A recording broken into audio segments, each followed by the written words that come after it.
Bueno, vamos a ver la diferencia entre tres tipos de sombras solares. Hasta ahora vimos las asonometrías, por ejemplo, una caballera, una militar, una sonométrica iso diotrimétrica. Este podría ser un cubo en caballera, por ejemplo. Y vamos a ver la sombra solar, cómo se diferencia en las tres perspectivas. Luego tenemos, vamos a poner un mismo horizonte para dos perspectivas. Una perspectiva típica de perspectiva cónica oblicua. Dibujamos aquí una línea vertical y ahora aquí una línea que fuga. Entonces aquí haciendo verticales tenemos ya, por ejemplo, un prisma o un cubo. He hecho todas las líneas continuas, pero bueno, realmente el cubo, como ya sabemos, es este fragmento, ¿no? Esto irá hacia ese punto también.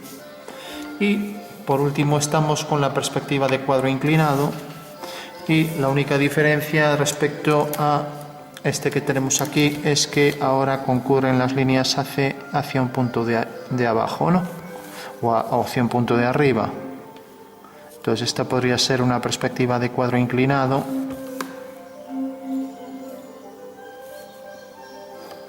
Y entonces todas las aristas verticales concurren en un mismo punto, ¿no?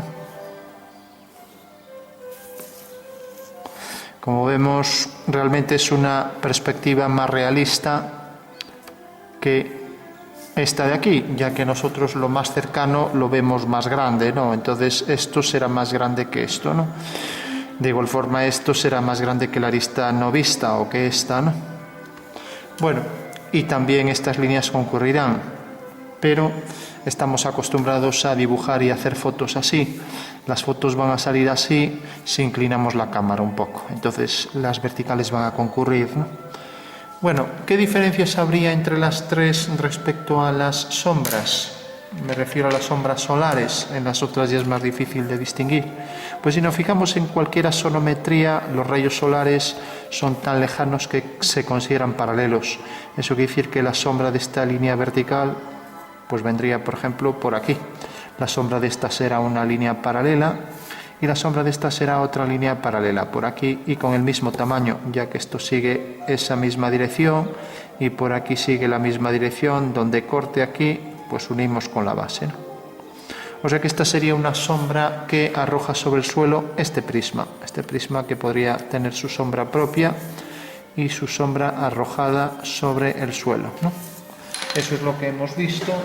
Para trabajar con mayor rapidez podéis coger un difumino y decir, bueno, pues es la sombra propia del objeto y la sombra que arroja sobre el suelo, ¿no?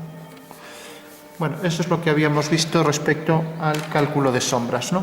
Y luego había otros detalles, como por ejemplo considerar más oscuro aquello que está en el entrante, hacer nítida la sombra allí de donde sale, detectar ahí los contornos con mayor o menor nitidez según lo cerca que están, etcétera.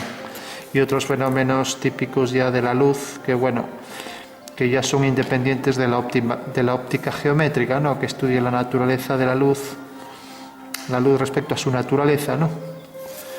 Bueno, tenemos sombra propia y arrojada. ¿Qué pasaba en perspectiva cónica? Pues que si teníamos, por ejemplo, vamos a poner la sombra, por ejemplo, en esta dirección, o mejor hacia allá para que se vea mejor. Entonces hacemos esta línea y de repente ahora hacíamos aquí una línea perpendicular al horizonte y de repente este punto, pues por ejemplo, se proyectaba su sombra aquí, ¿no? Eso quiere decir que la sombra de esto, como era una paralela y esta línea viene hacia aquí, pues su sombra vendría por aquí. Y la sombra de este punto lo mismo, iría hacia esa fuga, cortaría aquí. ¿Qué quiere decir eso? Que tendría siempre esta fuga y esta estarían alineadas, ¿no? Esta es la fuga de las sombras de las verticales y esta es la fuga de los rayos solares, ¿no? O sea que la sombra en este caso tendríamos esto.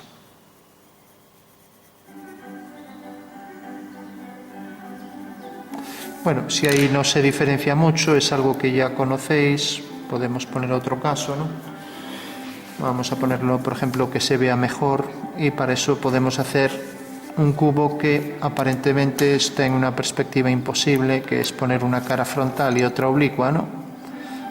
Pues sí, para la vista esto ya sería mucho más difícil, pero la cónica nos lo permite y la cámara de fotos también, ¿no? O sea que yo puedo hacer aquí sin problema un cubo que tenga una cara frontal y sin embargo las demás oblicuas, cosa que es una contradicción, ¿no? Porque si esta está frontal y en verdadera forma no pueden estar estas pues en posición oblicua. Pero bueno, admitamos que es válida esta perspectiva para el ojo, ¿no? Aunque no lo sea realmente. Bueno, pues lo mismo que esta, de repente la sombra de una línea, vamos a ponerla hacia aquí, aquí está el horizonte,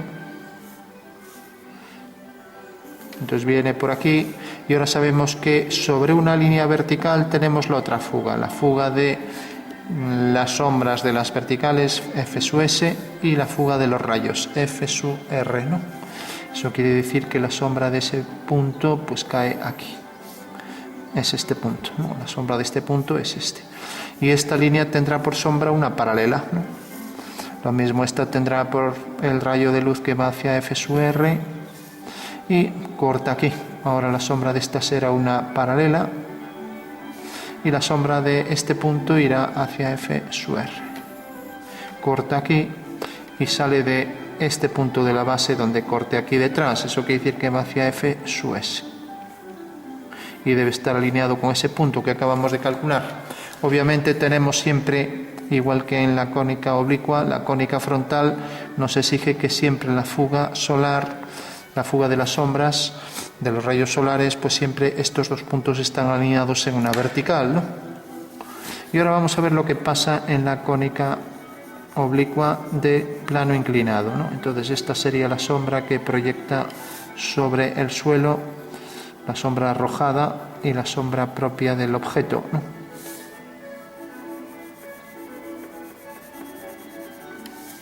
Bueno, le damos ahí un poco para unificar el tono y aquí lo mismo.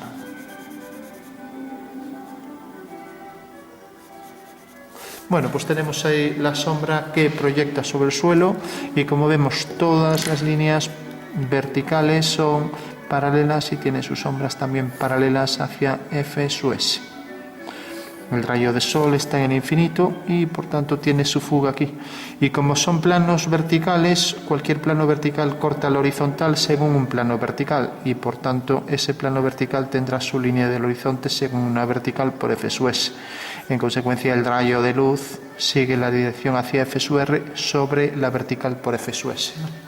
Bueno, pues eso sería ya todo terminado. Nos falta el caso de la cónica oblicua de cuadro inclinado. Entonces hacemos el horizonte y voy a hacer, por ejemplo, que la sombra de esta línea, vamos a coger otra regla mejor, que esta es muy irregular, vamos a poner aquí las sombras, lo vamos a hacer el lápiz. Lo mismo, la sombra de este segmento vertical será este, esto bajando una vertical y fugando por allá, pues también la sombra de ese segmento vertical donde corta esta que va hacia esa fuga, aquí, pues vemos que la sombra de esa vertical será esta, ¿no? Viene hacia aquí, aquí exactamente, o sea que las sombras de las verticales vemos que van todas hacia aquí. Bueno, hasta ahí no tenemos diferencia con los dos casos de cónica, ¿no? Ahí no hay problema ninguno, ¿no? Pero no hay que olvidar que F sub 1, como vamos a llamar este punto, y este vamos a llamar F sub 2, pues esto forma un plano y por tanto aquí va a haber una línea de horizonte. Bueno, entonces si ahí hay una línea de horizonte, siempre la fuga de los rayos debe quedar sobre esta línea y esa es la gran diferencia. Entonces tenemos, por ejemplo, este punto, si tiene su sombra aquí, entonces eso quiere decir que la sombra de A es A', ¿no? Entonces la sombra de B es B', y lógicamente A', B' se cortarán en esta fuga, ya que esta línea es paralela a esta y deben tener un punto en común y esto va hacia esa fuga. Por lo tanto ya tenemos la sombra. Bueno, pues esta es la novedad de las sombras solares, y es que siempre, y ahora vamos a ver por qué pasa esto. Vamos a explicar la lógica, porque aquí si no se entiende lo que hacemos, pues no vale de nada. ¿Por qué esta fuga, esa misteriosa fuga nueva, aparece alineada siempre con F2 y F1? Vamos a darle sombra, homogeneizamos un poco el valor tonal de esa sombra.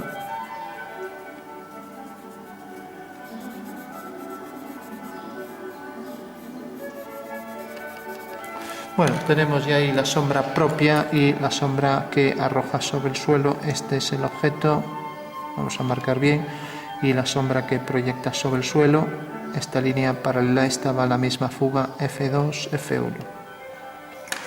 Bueno, y por último decíamos que este punto tenía su sombra aquí y que esta fuga F sub, aquí llamamos F1, F2, bueno, vamos a poner aquí prima y aquí F sub 3, ¿no?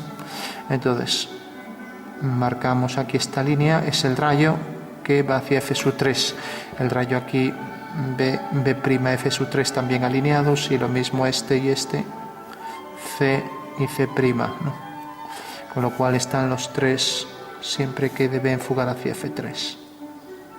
Bueno, entonces la clave era ¿por qué pasa esto? Porque siempre los rayos tienen la fuga de manera que están alineados con este punto de fuga de esta línea de sombra y con la sombra con la prolongación en este caso de las líneas verticales que concurren hacia F1', ¿no?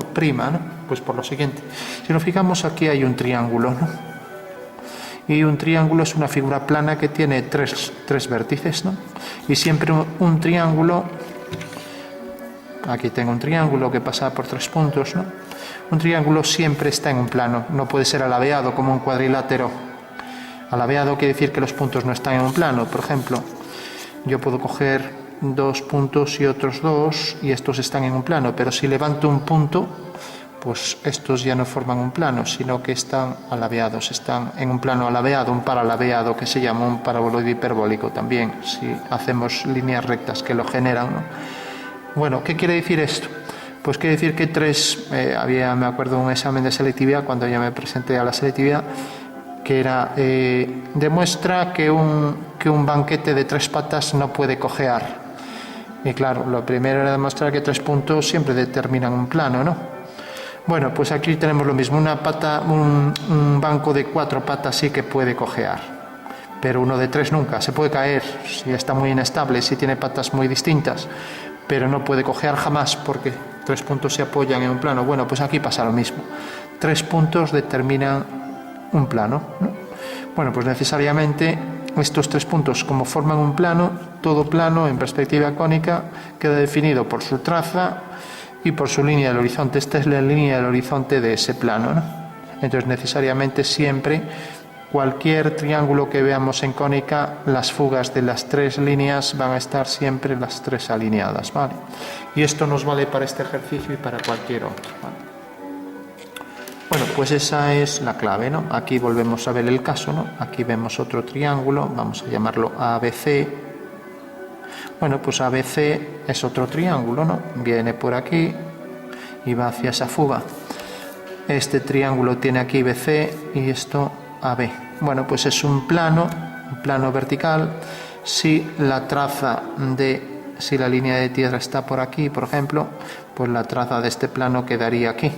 Y como es un plano vertical, tiene este horizonte vertical y su traza también vertical, ya que otro teorema nos demuestra que la traza de un plano y la línea de horizonte o de desvanecimiento siempre son paralelas, ¿no? O sea, la traza de alfa y h sub alfa siempre son paralelas, ¿no? Podemos escribir así, h sub alfa, ¿no? Bueno, pues aquí vemos otra vez el caso del triángulo. Bueno, pues exige que en realidad estos 3 puntos, al pertenecer a un plano, pues tengan sus fugas. Aquí tenemos una, aquí tenemos la otra, y la otra sigue esta dirección. Y en realidad, cuando decimos que sigue esta dirección, también tenemos que decir que las paralelas se cortan en el infinito, ¿no? Entonces necesariamente el tercer punto está alineado con estos dos, ¿no? Con F'1, F2 y F3 que queda en el infinito. en la dirección esta. Vale. Bueno, pues ahí vemos otro ejemplo, igual que este, de la alineación de las fugas cuando hay triángulos en la perspectiva canónica. Bueno, pues eso lo vamos a tener siempre en cuenta. O sea que en realidad las verticales concurren en un punto, luego las sombras están sobre un plano horizontal, tenemos dos fugas y la tercera están alineados están de manera que los tres puntos están alineados siempre sobre una misma línea recta, ¿no? Que es en realidad la línea del horizonte del plano que conforma ese triángulo, que contiene ese triángulo, ¿no?